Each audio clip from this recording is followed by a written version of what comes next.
어떤 사람이 회사에서 유럽 출장을 보내려고 해서 이제 출장 준비를 하는데 동료들이 와서 얘기를 하는 거예요. 내가 그 경험을 했는데 그 나라, 그 특별히 당신이 가려고 하는 그 유럽 조심해야 된다. 소매치기가 워낙 많아가지고 특별히 계단 내려가고 전철 탈 때에 사람 탁 부딪히면 조심하라고, 소매치기 아주 조심해야 된다고. 이제 그 얘기를 이제 들어서 이 사람이 출장 가기도 전에 마음이 근심이 있는 거예요. 이거 어떻게 해야 되나? 아유, 이거 참, 이거 회사 일이면 바쁜데 그것까지 신경을 써야 되나? 출장 가는 그 도시에 도착을 했어요. 짐을 풀고 이제 그냥 편한 복장으로 갈아입고 이제 한번 다녀볼 요량으로 이제 전철을 이제 타려고 내려가는데 사람이 너무 많은 거예요. 이제 전철이 올 때쯤 되니까 그 앞에 사람들이 또 막 붐비기 시작을 하는데 전철이 도착해서 문이 이렇게 열렸어요.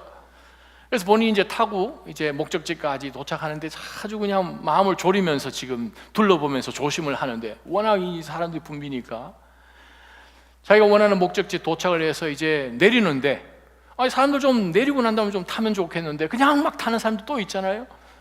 어떤 한 사람이 툭 부딪히는 거예요.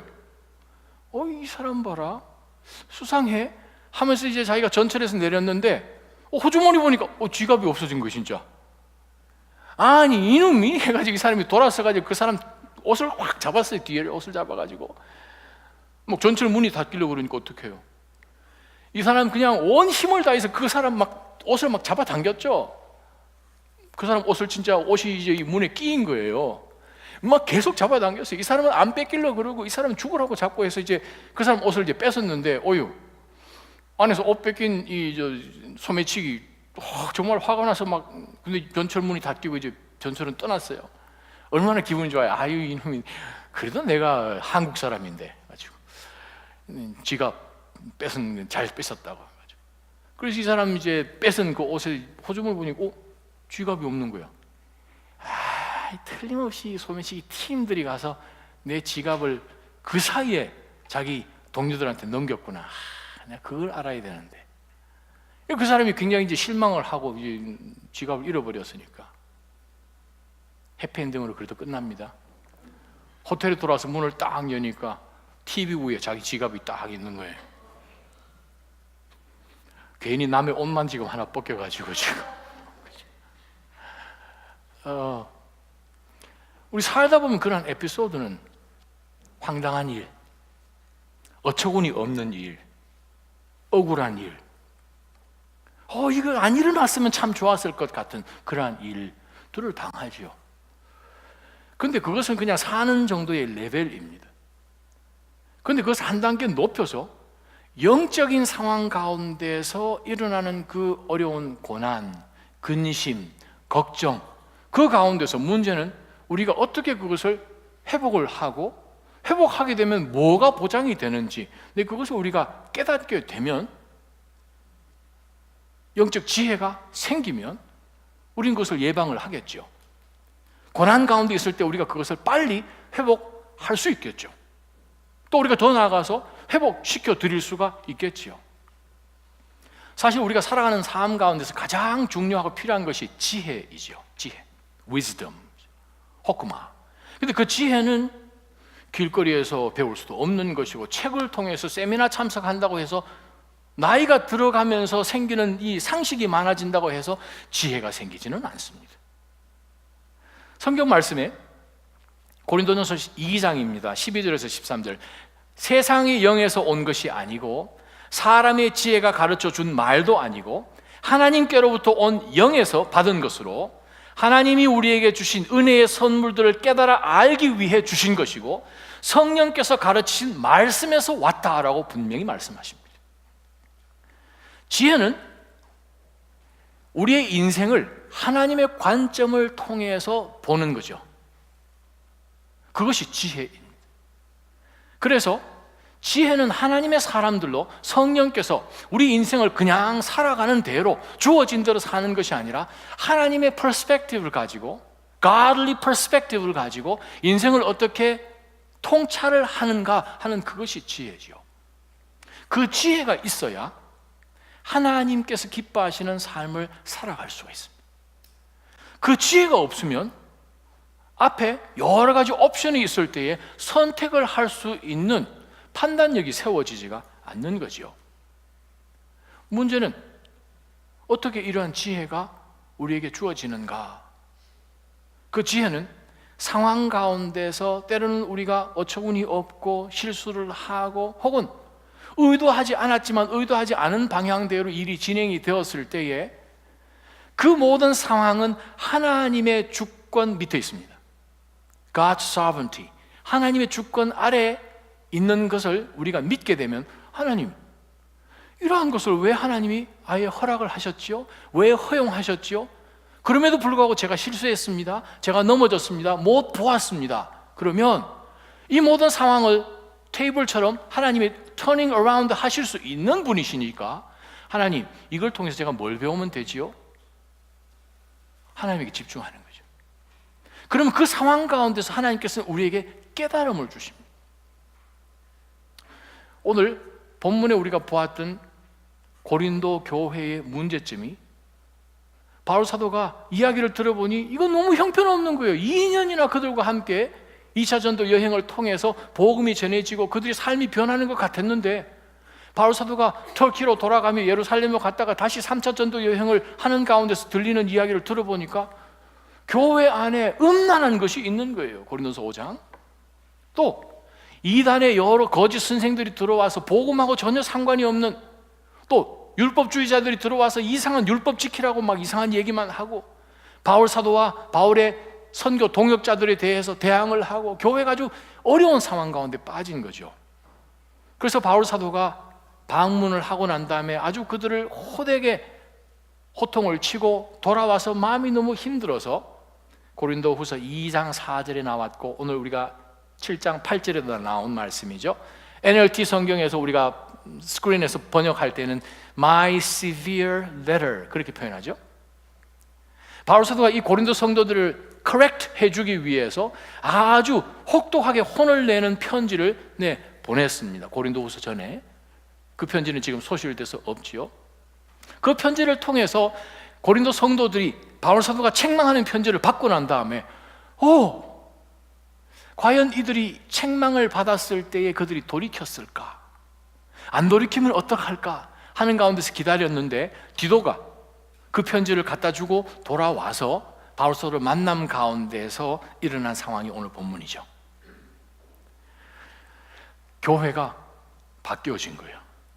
회복이 된 거예요. 무슨 일이 벌어졌는지 우리가 한번 들여다볼 필요가 있습니다. 왜요? 우리도 동일하게 넘어지고 실수하고 의도한 대로 일이 일어나지 않고 상대방을 오해하기도 하고 하는 가운데서 우리 마음 가운데 근심이 있지요.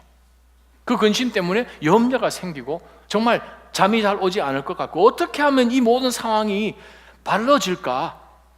고쳐질까? 예전처럼 돌아갈까? 아니 예전보다도 훨씬 더 좋게 변할까? 하는 그러한 많은 염려를 가지고 있는 가운데서 하나님께서는 우리에게 낮아짐 교회, 고린도 교회의 경험을 통해서 오늘도 말씀하십니다.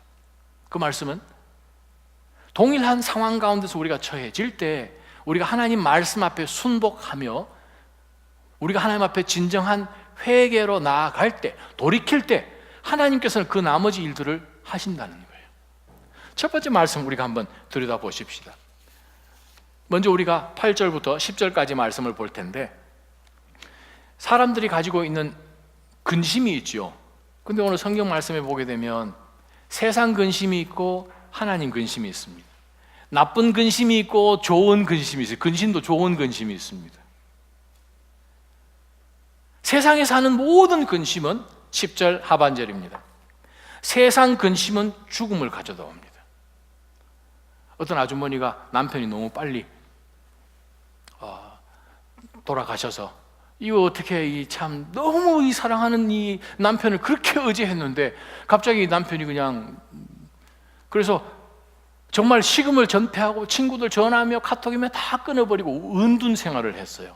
커튼 다 쳐버리고 밤에도 불도 안 켜고 그러면서 그냥 자기 속으로 점점 들어가세요. 이거 어떻게 살아야 되나? 나 혼자 어떻게 살라고? 원망도 되고 옛날 생각도 많이 나고 사람이 점점 속으로 들어가다가 이래서는 안 되겠다라고 이제 어느 날 딱 생각을 한 거예요. 그래서 남편 친구가 타운에 조그마한 펫샵을 하는 것이 기억이 나서 자기가 애완동물 가게로 쫓아가죠. 가가지고 애완동물 가게를 문을 열고 딱 들어가니까 이제 알아보죠. 어떻게 지냈습니까? 요즘 너무 힘드시죠? 그래서 제가 지금 이렇게 살면 안 되겠어요. 제가 뭔가 좀 새롭게 지금 출발을 해야 될 것 같아요. 집에 지금 애완동물 하나 키웠으면 좋겠어요. 사람처럼 말도 좀 하고 이렇게 대화도 좀 되고 그런 이 동물이 없겠냐고. 그래서 강아지 한번 키워보시죠. 제가 털 알러지가 있어서. 고양이 한번 키워보시죠. 좀 무서워요. 막 이렇게 얘기를 하다가 대화하고 싶으세요? 그렇죠. 대화 좀 해서 속 좀 틀었으면 좋겠어요. 했더니 잘 오셨습니다. 우리 집에 앵무새가 하나 있는데 이게 아주 괴물이에요. 다 알아듣습니다. 말 다 해요. 한번 해보세요. 이거 말 잘하는 거예요. 그냥 됐다 해가지고 이 앵무새를 이제 사가지고 왔잖아요. 사가지고 왔는데 너무 이쁘죠. 노란색의 그 앵무새가. 이제 말을 시켜보는데 말을 안 하는 거예요. 앵무새가. 돈을 그렇게 많이 주고 좀 사가지고 왔는데 말한다 해가지고 몇백 불 더 주고 샀는데 말을 안 하는 거예요. 하마는 하려나 하루 기다리고 이틀 기다리고 사흘째 도저히 못 참아서 이분이 새를 다시 들고 가게로 갔어요. 아니 당신 말한다면서요. 말을 안 해요. 그랬더니 이 주인이 아주머니 지난번에 그거 사가지고 가실 때 그네 사가지고 가셨어요? 그네가 왜요? 아이고 그네를 달아야 앵무새가 타고 이렇게 하다가 말 시작하는 거예요. 그네를 사가지고 가야지. 그네를 안 사. 그래서 이제 그분이 그네를 샀어요. 그네를 사가지고 이제 쫙 중간에 달아놓고 이제 올라가라 아무리 얘기를 하는데 한두 번 올라왔다 갔다 하더니만 그냥 말을 안 하고 그냥 가만히 이러고 있는 거예요. 말을 해야 되는데 앵무새가. 이 여인이 또 마음에 근심이 걱정이 오만 생각 다 들다가 사흘 딱 기다려도 도저히 안 돼가지고 다시 또 이제 이 애완동물 가게에 또 쫓아가. 아니 말을 안 해요. 이 앵무새가 대체 어떻게 된 거냐고. 그랬더니 지난번에 거울 사가지고 왔어요. 아니 웬 거울? 아니 지난번에 그거 사가지고 와서 지금 그네까지 다른. 이 앵무새가 암놈이에요. 거울을 봐야 돼요. 거울을 봐야 기분이 좋아져가지고 막 얘기를 한다는 거예요. 거울을 또 샀어요. 거울을 사가지고 붙여줬어요. 말을 안 해요. 하루가 지나고 이틀이 지나고 이분 마음 가운데 근심 걱정이 막 생기는 거예요. 그러다가 새를 이렇게 들여다보는데 갑자기 깜짝 놀라가지고 이 아주머니가 막 뛰어가서 애완동물 가게 주인한테 얘기하는 새가 죽었어요. 지금 한 석주가 흘렀는데 한마디 말도 못. 새가 죽었어요. 했더니 그럴 리가 없는데 걔 조용해 하지 않으면 계속 24시간 떠드는 애인데 이상하네요. 아니 진짜 죽었어요. 아니 죽기 전에 아무 말 안 할때가 죽기 전에 한마디 했어요. 무슨 말이냐? 배고파요. 그러고 죽었다래. 여러분 이 이야기는 우스갯소리인데 세상적으로 하는 근심은 끝이 뭡니까? 아무것도 없는 거예요. 그냥 세상적으로 하는 근심은 죽음 끝. 근데 오늘 바울 사도가 우리에게 주는 말씀 한번 8절 보세요. 내가 정말 혹독하게 여러분을 꾸짖음하는 이 편지로 인해서 여러분을 근심하게 했다 할지라도 전 지금 후회 안 씁니다. 후회하지 않습니다. 내 편지가 여러분을 잠시 근심하게 했다는 것을 내가 알고 그래요. 조금은 제가 후회는 했지만 그걸 쓰지 말고 좀 부드럽게 쓸 걸 후회는 했지만 9절 지금은 내가 기뻐하고 있습니다. 왜냐하면 여러분을 근심하게 했기 때문이 아니라 그 근심으로 여러분이 회개하게 됐기 때문입니다. 여러분은 하나님의 뜻대로 근심한 것이기 때문에 결국 여러분은 아무것도 손해를 본 것이 없습니다. 하나님의 뜻대로 하는 근심은 구원에 이르는 회개를 가지고 오기 때문에 후회할 것이 없습니다. 좋은 근심은 무엇인가 하면 하나님의 뜻대로 하는 근심이요. 하나님의 뜻대로 하는 근심은 무엇을 만들어냅니까? 사람을 살려냅니다. 하나님의 뜻대로 하는 근심은 공동체를 다시 살아나게 합니다. 바울 사도 마음 가운데 근심이 있었어요. 고린도 성도들이 편지를 받고 근심이 있었어요. 근데 그 말씀을 통해서 성령께서 말씀하시는 그것에 그들이 찔린 거죠. 찔렸을 때 그들이 나랑 무슨 상관이야 뭐, 나는 내 길을 가리라 한 것이 아니고 말씀 앞에 순복을 했더니, 말씀에 반응했더니 말씀께서 찔러주시는 대로 그렇지요, 제가 잘못했지요, 회개합니다 하는 가운데서, 여러분 꾸지람 듣고 좋아하는 사람 아무도 없습니다. 그죠? 혼내고 책망받을 때에 기분 좋은 사람 없어요. 아무리 그것이 내가 잘못해서 책망을 당한다 할지라도 그 마음이 편하지는 않음에도 불구하고, 고린도 교회 성도들이 바울에게 책망을 받을 때에 그들이 잠시 상심한 것이 있었지만 그들은 회개했어요. 돌이켰다는 거죠.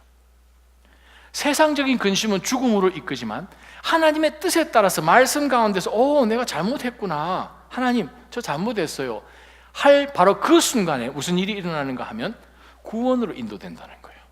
구원이 무엇입니까? 죽음 반대말이잖아요. 생명이잖아요. 영생이잖아요. 구원에 이른 것은 예수 그리스도께서 십자가 위에서 이미 구원을 complete 해주셨잖아요. It is finished.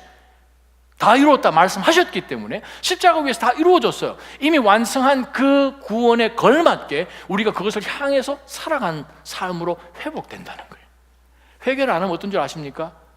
wayward 되는 거죠. 세상으로 그냥 나가는 것이고, 자기 멋대로 자기가 원하는 자기 판단대로 살아가는 그것에서 하나님의 길을 가게 하는 거예요.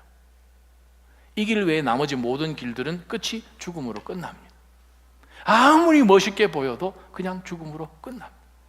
그러나 하나님의 뜻대로 하는 좋은 근심은 사람을 살립니다. 공동체를 살립니다. 고린도 교회를 살렸습니다. 저희 낮아진 교회 가운데 어떠한 상황 속에서 내가 실수하고 내가 잘못하고 억울하고 억울한 일을 당하고 억울하게 했고 하는 가운데서, 하나님 제가 하나님의 지혜가 그때 조금 더 있었더랬으면 이러한 일을 하지 않았을 텐데 하는 가운데서, 하나님 제가 좀 과하게 했습니다, 표현이 좀 심했습니다, 눈을 흘겼습니다, 뭐 이런 거 있잖아요. 하나님 앞에 회개를 하는 거죠. 회개를 하면요, 하나님께서 다시 성결의 영을 더하셔서 구원에 이르는 바로 그 길, 이미 구원을 이루신 그 길 가운데서 합당하게 살도록 하나님이 하십니다. 여러분, 우리 아이들 키워보면 아이들 잘못해서 막 회초리로 혼을 내고 나면 막 울다가 막 하고 이렇게 오잖아요. 그거죠. 그럼 바른 길 가는 거예요. 근데 회초리를 댔는데 맞고 난 다음에 뒤에서 이러면 이건 이제 안 된 거죠. 안 된 거죠. 그것을 우리가 잘 기억하는 가운데서 그것을 영적으로 생각할 때 하나님의 뜻대로 하는 근심, 하나님 제가 잘못했습니다. 두 번째 말씀 보겠습니다. 11절 말씀 한번 보세요. 11절부터 보십시오. 하나님의 뜻대로 하는 이 근심이, 좋은 근심은, 세상 근심은 계속 근심에 근심을 낳다가 그냥 죽음으로 이끌어지는데, 좋은 근심은 잃어버렸던 것을 다 찾아옵니다.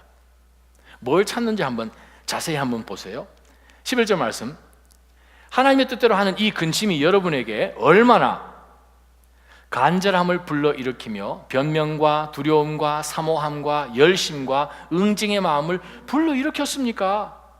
여러분은 모든 일에 여러분 자신의 깨끗함을 보여주었습니다. 그러므로 내가 여러분에게 편지를 쓴 이유는 불의를 행한 사람이나 불의를 당한 사람을 위한 것이 아니라 우리에 대한 여러분의 간절함이 하나님 앞에서 여러분에게 밝히 드러나게 하려는 것입니다. 이것 때문에 우리는 위로를 받았습니다. 때로는 우리가 신앙생활을 해나가는 가운데서 내가 하나님 앞에 회개합니다. 어떤 일 가운데서 상대방이 하나님 앞에 회개하고 다시 회개의 자리 가운데로 돌아올 때 질문이 딱 생기죠. 이 사람이 진짜 회개를 했을까? 내가 진짜 하나님 앞에 절절한 마음으로 회개를 했나? 우리가 어떻게 합니까? 회개했는지 어떻게 아세요? 11절, 12절, 13절 상반절이 회개하고 난 다음에 회개 증거가 딱 이렇게 드러난다는 말씀이죠. 그래요. 하나님의 뜻대로 하는 좋은 근심은 무엇을 우리에게 선물로 주나 하면 우리 속에 원래 하나님께서 주신 그 선한 것들, 좋은 것들이 다 드러나게 하십니다. 좋은 의도가 드러나게 합니다. 왜곡되었던 그것들이 다시 바르게 되어서 전달되게끔 한다는 거예요. 그러면 무슨 일이 벌어집니까? 아, 당신이 그것 때문에 그랬어, 나는 이렇게 했기 때문에 그랬지 하는 가운데서 서로가 위로가 된다는 거예요. 할렐루야.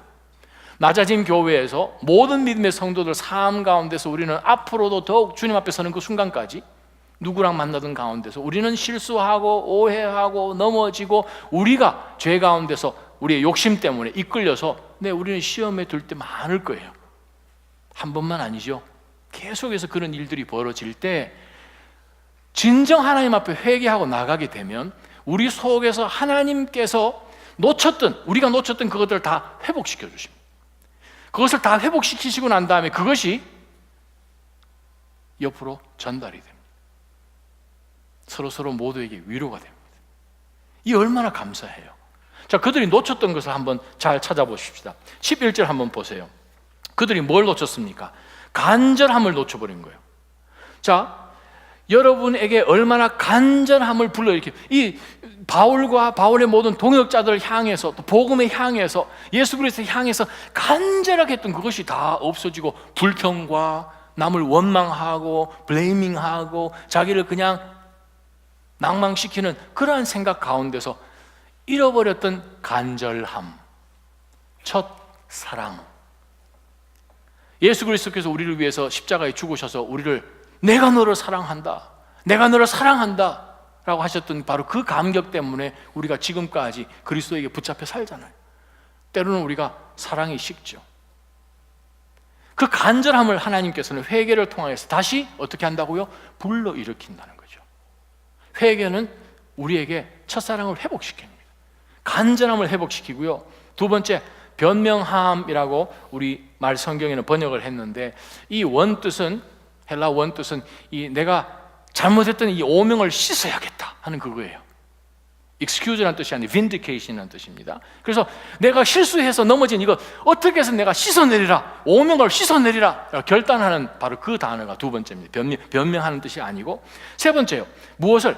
죄에 대해서 분개하는 마음이에요. 내가 사탄에게 속았어? 사탄에게 속아서 내가 정말 나쁜 도구로 그냥 쓰여서 하나님 앞에 이렇게 넘어질 수밖에 없어서 내가 다시는 사탄 너 일로 와 하는 가운데서 죄에 대해서 분개하는 마음, 그것을 하나님께서 거룩하게 회복시키시는 거죠. 그 다음에 사모하며, 하나님께서 은혜 주셨던 그 시간들을 기억하는 거죠. 바울 사도를 통해서 그들 가운데 주셨던 하나님의 선물들을 다시 한번 간절히 사모하게 되죠. 그 다음에 열심을 갖게 됩니다.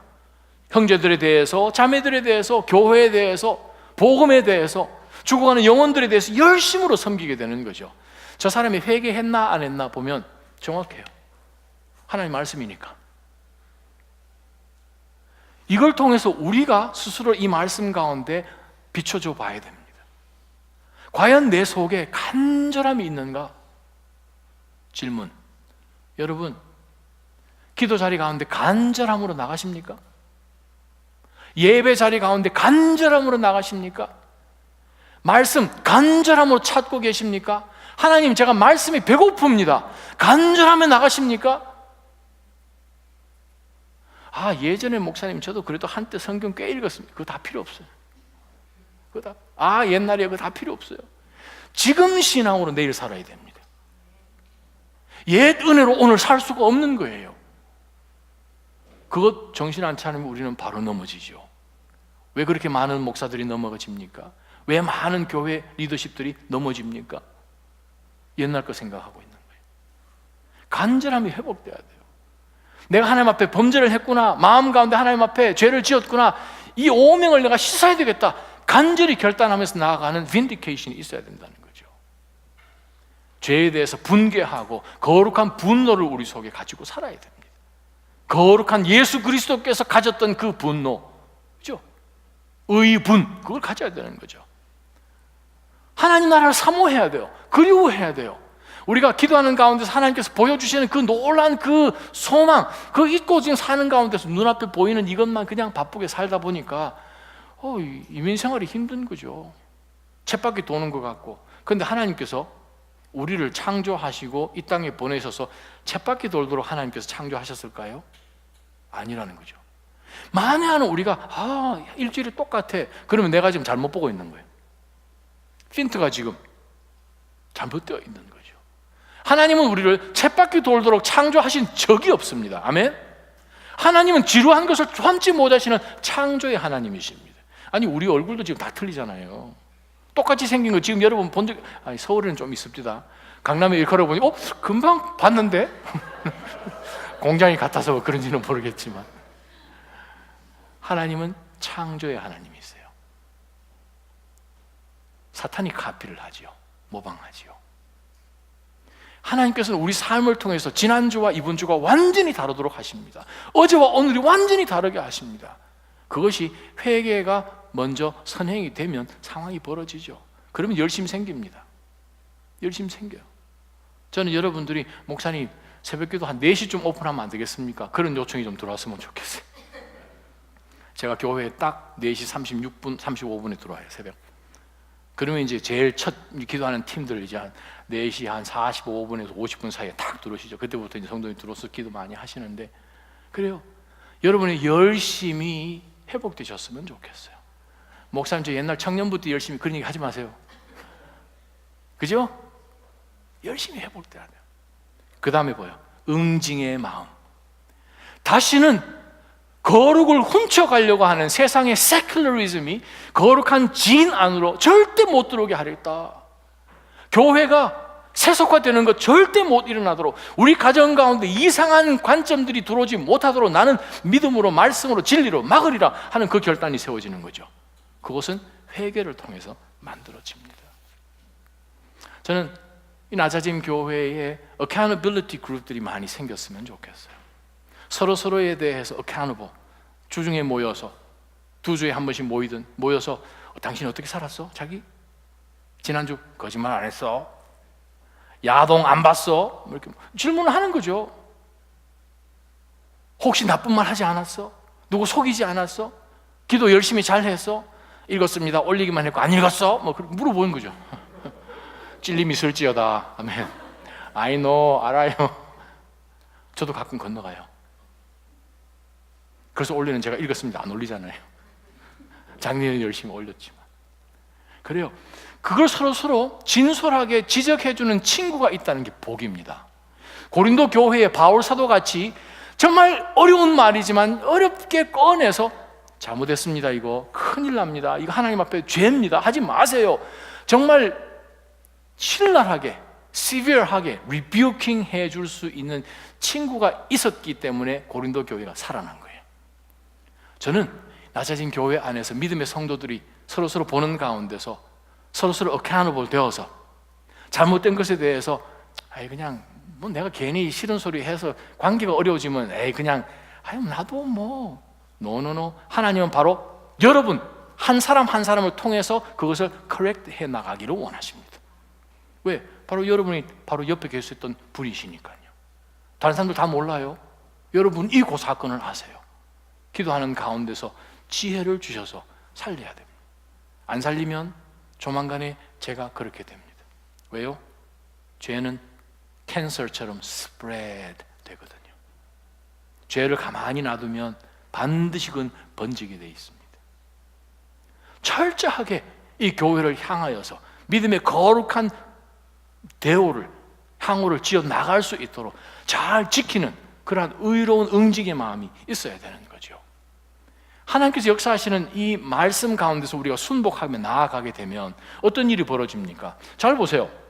우리가 11절, 12절에 보게 되면 간절함을 불러다 12절에도 간절함이 하나님 앞에서 밝히 드러난다. 즉 우리 마음 가운데서 내가 원래 그렇게 하려는 것은 아닌데 어떻게 하다 보니 감정이, 상황이, 사탄이 개입해서 상대방 마음을 돌리든지 해서 이게 지금 어그러져서 미스커뮤니케이션이 생긴 거거든요. 오해가 생긴 거거든요. 갈등이 생기고 마음에 어려운 것이 생긴 거거든요. 이것을 회복시킬 수 있는 이는 이 사람도 아니고 나도 아니에요.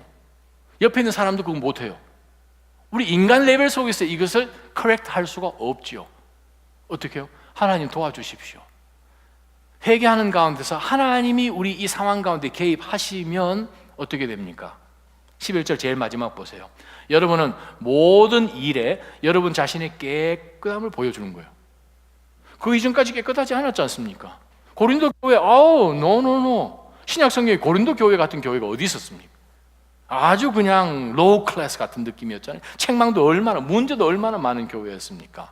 그러나 회개하는 가운데서 교회가 다시 돌아서니 속에서 깨끗함이 드러난 거예요. 할렐루야. 저는 이렇게 회복되는 교회가 되기를 원합니다. 12절 보세요. 11절에 했던 말들이 또다시 반복되지 않습니까? 밝히 드러난다. 간절함이 드러난다는 거죠. 그래요. 회개가 선행되면, 진정으로 하나님 앞에 회개를 하게 되면 이 모든 것을 하나님께서 돌이키십니다. 세 번째 말씀이요. 좋은 근심은 그래요. 세상적인 근심과 전혀 별개의 것입니다. 자, 13절 하반절부터 봅니다. 또한 우리가 받은 위로 위에 디도가 즐거워하는 것을 보고 우리는 더욱 기뻐하게 됐습니다. 디도가 와서 전해주는 그 이야기를 듣고 아유 그랬구나 라고 우리가 이 위로받은 것을 보더니 디도가 너무 좋아하는 거예요. 고린도 교회에 일어난 그 상황들을 이제 전에 편지를 가지고, 아주 책망하는 편지를 가지고 고린도 성도들에게 전해줬더니 고린도 성도들이 그 편지를 받고 마음이 힘들어서 하나님 앞에 정말 잘못했구나 우리, 회개하면서 그들이 회복되었더니 그 회복된 소식을 디도가 와서 마게도냐에서 바울을 만났죠. 바울을 만나서 다 전해주니까 바울과 그 선교 팀들이 기뻐하는 것을 보면서 디도가 즐거워했어요.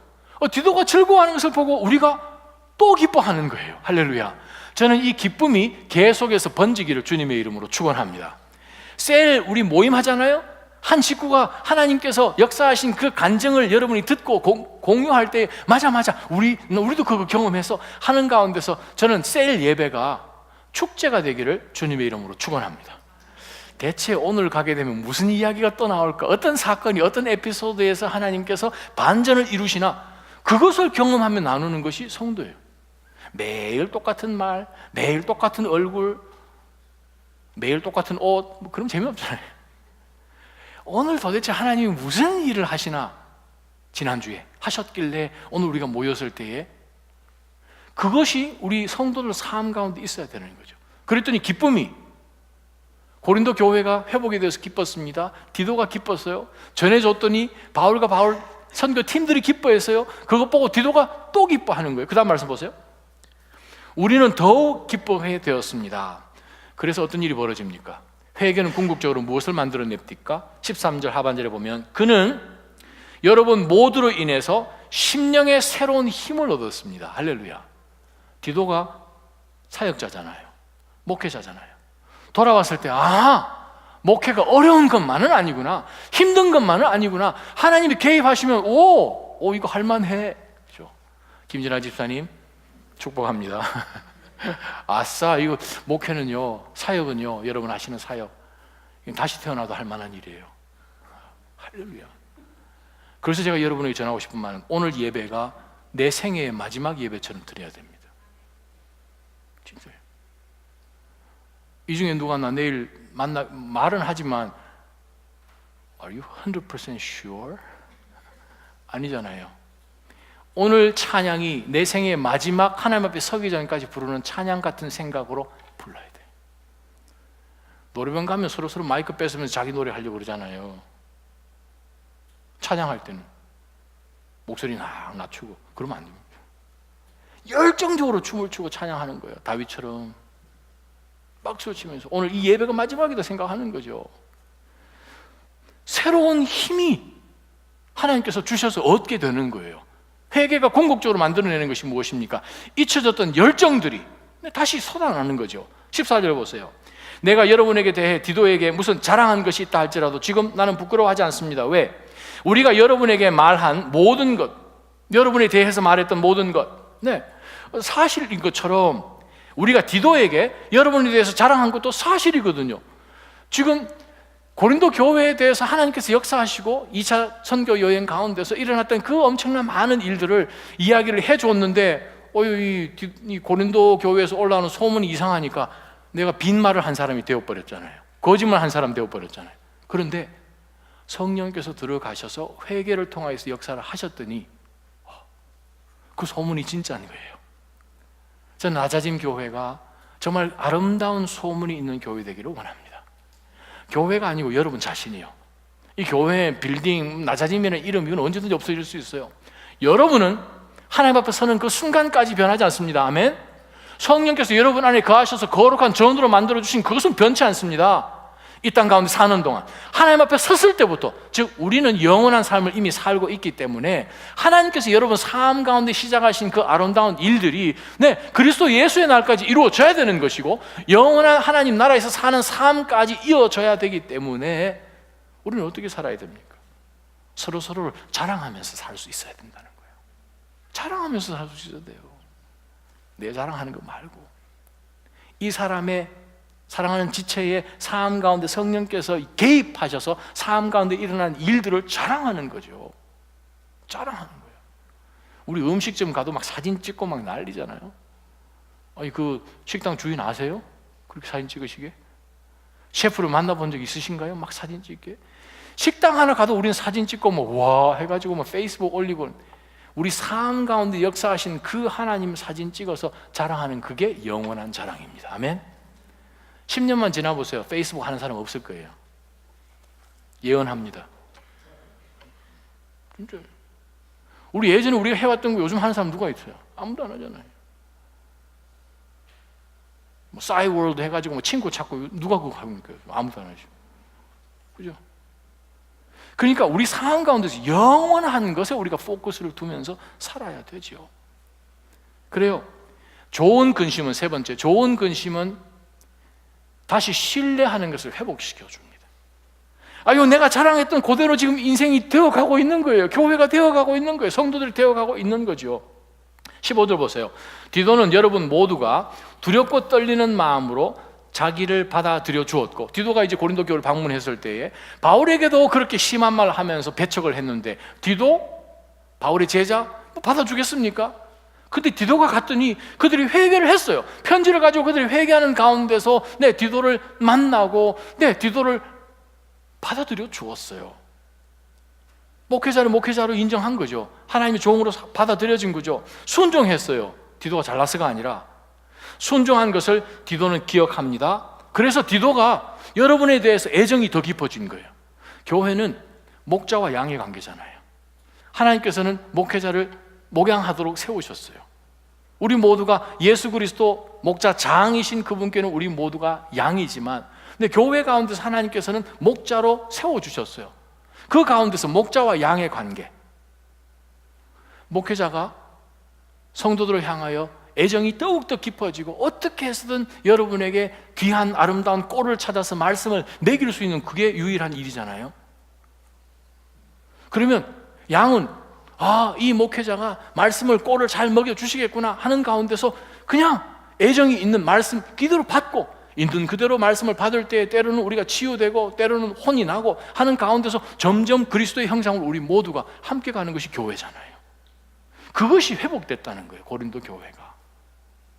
그래요. 성도로서 해야 되는 본분을 다 하는 거죠. 목회자로서 해야 되는 본분을 다 하는 거죠. 그렇게 할 때에 교회는, 예수 그리스도께서 만드신 그 교회는 이 땅 가운데서 계속 세워져 나갑니다. 그랬더니 결론이 어떻게 됩니까? 16절에 바울이 이야기합니다. 나는 고린도 성도 여러분들을 전적으로 신뢰할 수 있게 되어서 기쁩니다. 회복된 거예요. 옛날보다 더 단단해진 거예요. 고린도 교회에 대한 비전이 생긴 거죠. 그래서 이제 8장부터 일이 진행됩니다. 비전이 생긴 거죠. 원래 비전이란 단어는 우리 대청을 카소온이라고 그러잖아요. 히브리 말로 카소온 하게 되면 비전이라는 뜻, 꿈이라는 뜻이에요. 원래 그 뜻은 부서지다 뜻이에요. 깨어지다, shatter라는 뜻이에요. 아니 꿈은 무슨 뜻이길래 이게 부서지나? 근데 그 히브리 그 원어는 부서져서 두툼하게 되다라는 단어가 카소온이라는 단어입니다. 예를 듭니다. 뼈가 부러졌어요. 뼈가 부러지면 나중에 그것이 다 아물면, 아문 그 부분은 다른 부분보다도 약간 두툼하죠. 다시는 안 부러집니다. 바로 그 단어가 히브리의 꿈이란 단어예요. 요셉이 꾼 꿈이란 단어예요.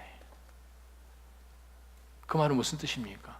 때로는 인생 가운데서 우리의 모든 비전이 쉐를 되는 것 같지만, 하나님께서 개입하셔서 금간 그 모든 것들을 다 메우시면 신뢰가 쌓이면 예전보다도 더 단단해집니다. 바로 그것이 교회예요.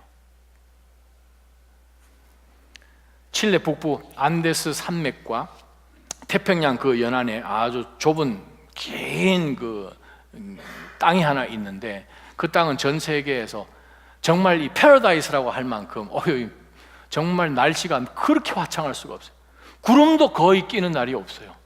저 안데스 산 그 높은 거기에 구름이 확 끼어서 그냥 폭풍우가 막 치는데, 바로 이 칠레 요 특별한 요 지역에는 전혀 폭풍우도 불지도 않아요. 그래서 그 칠레 사는 사람들이 늘 하는 얘기가, 여기는 절대로 날씨가 험한 날씨가 없다는 거예요. 사막입니다. 아무것도 자랄 수가 없어요. 왜냐하면 아침에 해가 쫙 떠서 구름 하나 없이 그냥 해가, 항상 날씨가 좋은 거예요. 궂은 날 없어요. 비 오는 날 없어요. 아무것도 못 자라요. 사막입니다. 하나님께서는 때로 우리 인생 가운데서 폭풍우도 보내시고 소나기도 보내시고 바람도 불게 하시고 하시지만, 하나님은 하나님이십니다. 그걸 통해서 우리를 단단하게 만드십니다. 하나님의 형상으로 만들어 가십니다. 목적을 가지고 우리를 계속해서 그 과정을 지날 때에 하나님께서는 여러분의 삶을 통해서 아름답게 다시 새로운 힘이 돋아나도록 역사하실 것입니다. 여러분의 삶을 통해서 옆에 있는 모든 분들에게까지 그 기쁨이 전달될 수 있도록 그렇게 회개로 회복된 삶으로 사시기를 주님의 이름으로 축원합니다. 이 시간 한번 기도하며 나가십시다. 하나님 아버지, 저희가 오늘 이 말씀 받고 저희가 하나님 앞에 철저하게 가슴을 치며 회개할 때 저희의 영이 하나님 앞에 다시 한번 새로워지며 놓쳤던 그 모든 열정들과 첫사랑들을 회복하며 서로서로를 향하여서 다시 한번 확신 가운데 더 서로서로를 의지하고 격려하고 하나님의 나라를 함께 꿈꿀 수 있도록 주님, 이 낮아진 교회 가운데 은혜의 은혜를 더하여 주옵소서. 하나님의 교회가 더 믿음 안에서 굳건하게 서기를 소망하오니 역사하셔서 오로지 하나님 한 분만 영광 받으시는 저희 인생 되게 하여 주옵소서. 예수님의 이름으로 감사하며 기도하옵나이다.